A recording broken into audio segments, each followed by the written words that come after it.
kahjuks ei ole pakkuda. Mitte ühtegi. Jah, meil selles mõttes tasubki, sest ega see kolmapäeva õhtu. Nii, kolmapäeval oleks pakkuda näiteks 20:30. Kell 7 kahjuks ei ole. No põhilised stereotüübid on ikkagi see porgandinärija ja murusööja ja et taimetoit ei ole nagu korralik toit. Seal ei ole midagi süüa, ainult kapsas ja porgand, üksluine, kehv. Taimetoitlased on nõrgad, halva tervise juures, tigedad ja pahatahtlikud, sunnivad kõigile igasuguseid asju peale. Need on, ma arvan, sellised põhilised stereotüübid, mis mul vähemalt esimese hooga nagu pähe tulevad. Taimetoit on inimene. Ta on samasugune inimene nagu kõik teised ja selle tõttu ta võibki olla mingi osa nendest stereotüüpidest, aga see tähendab, et neid peaks kõiki ütlema kõikide inimeste kohta. Minu nimi on Loore Emilia ja ma olen Vegan Restoran V juhataja ja kaasomanik.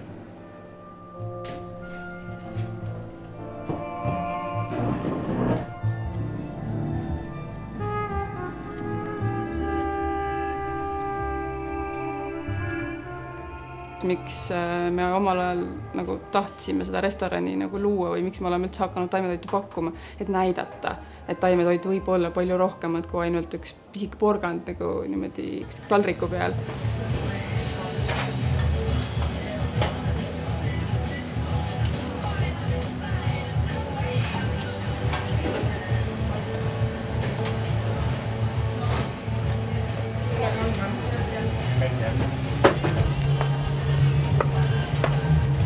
Ma arvan, et taimetoitlus on Eestis lihtsalt nii uus asi, omamoodi sellisel nii-öelda avalikul määral.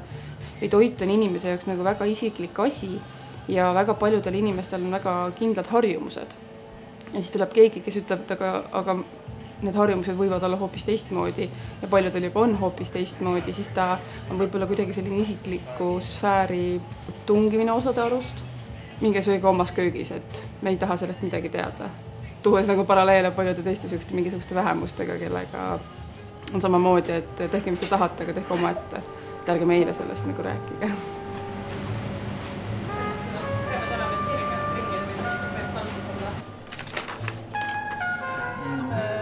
5 inimest. Evening would be perfect. 20-30 siis näiteks. 20-30. Mis kell saab? Kuus siis? Kell 6 saaks. Okay. Circa selle 10 aastaga on Eestis taimetoitlaste nii-öelda kogukond või arv tohutult kasvanud. Et kui oligi umbes see 10 aastat tagasi, ma arvan, et ma võisin nagu, vähemalt ma kujutasin ette, et ma peaaegu teadsin nagu kõiki nii-öelda neid nooremaid sinna liikumisse kuulunud taimetoitlasi või veganeid.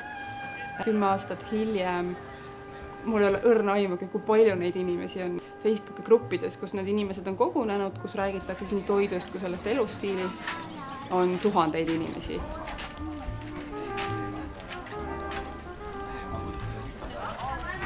Tee on nagu selles, et hästi äge oleks tegelikult ette kujutada, et kas üldse on meil võimalik vegan maailm ja kuidas see võiks välja näha. Et nagu mõelda lihtsalt tuleviku peale ja võib-olla hästi isegi mingit täitsa hulle ideid on ja mis teil pähe tuleb, et nagu koos võiks sellise teema peale mõelda tegelikult. Teil on nagu aega siis kuni õhtusöögi ja iga grupp saab ühe suure paberi ja üksteisega kokkusaamine jah, praktilises mõttes on see, et jagatakse võib-olla kogemusi ja retsepte ka kindlasti ja siis tehakse ühiselt süüa. Aga ma arvan, et see on teine osa on see ka, et inimesed tahavad ikkagi seltskonda. Paljud, kes on otsustanud veganiks hakata, nad ju suhtlevad tegelikult edasi oma vanade sõpradega, kes võib-olla ei pea seda õigeks. Ja siis ma arvan, et nii mõnelgi on nagu ebamugav mõnikord, kui ta ütleb, et mina söön nüüd ainult vegan toitu ja siis äkki keegi nagu ütleb talle midagi halvasti, aga kui sa saad teiste veganitega kokku, siis selliseid probleeme ei teki. nii, kus ma võin selle panna? Millega kartulit võib tõsta? See võid siia panna. Okei, paneme siia. Panda kuhu? Tõstaks äkki selle niimoodi? Mina olen Rivo ja ma olen vegan juba 5,5 aastat. Sa oled sõpruva leivad. Võid sulle sama minust. Mõnikord inimesed, kes ei ole veganid, see nagu ei sobi neile, nad arvavad, et see on midagi nii võõrast, et veganid söövad midagi hoopis teistsugust ja kui sa ütled neile, et see on vegantoit, siis nad isegi lausa keelduvad söömast, kuigi enamus inimesi, kes üldse sööb, tegelikult sööb hästi palju ju taimset kraami. Et tegelikult suures osas on kõik on taimetoidulised.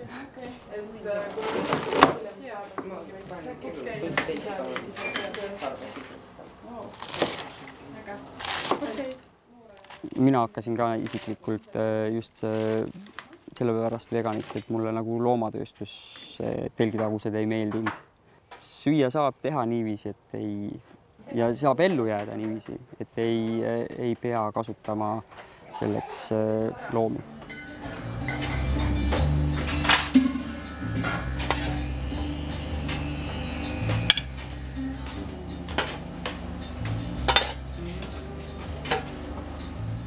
Taimetoidul ja veganismil on üsna suur osa minu nii-öelda enesemääratluses ja niisuguse vähemuse nagu esindajana, eriti kui sa tegeled selles valdkonnas, selles kultuuriruumis mingisuguse teatud asjaga, nagu näiteks ongi, et kas restoran ja oled andnud välja raamatuid, et siis on paratamatult täiesti kindlasti üsna suur osa minust ja lisaks kõigele sellele eelnevale, ta lihtsalt on minu elustiil või elu. Ta ei ole nagu niisugune juurde pandud asi, vaid see olengi mina.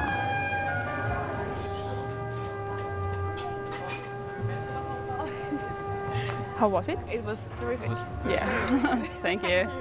I love the cheesy thing. Exactly. Yeah, this is one of the dishes which has been in the menu from the beginning of the restaurant. Okay. So 2.5 years already. That's why it's still here. That is so good. Yeah. Okay. Thank you.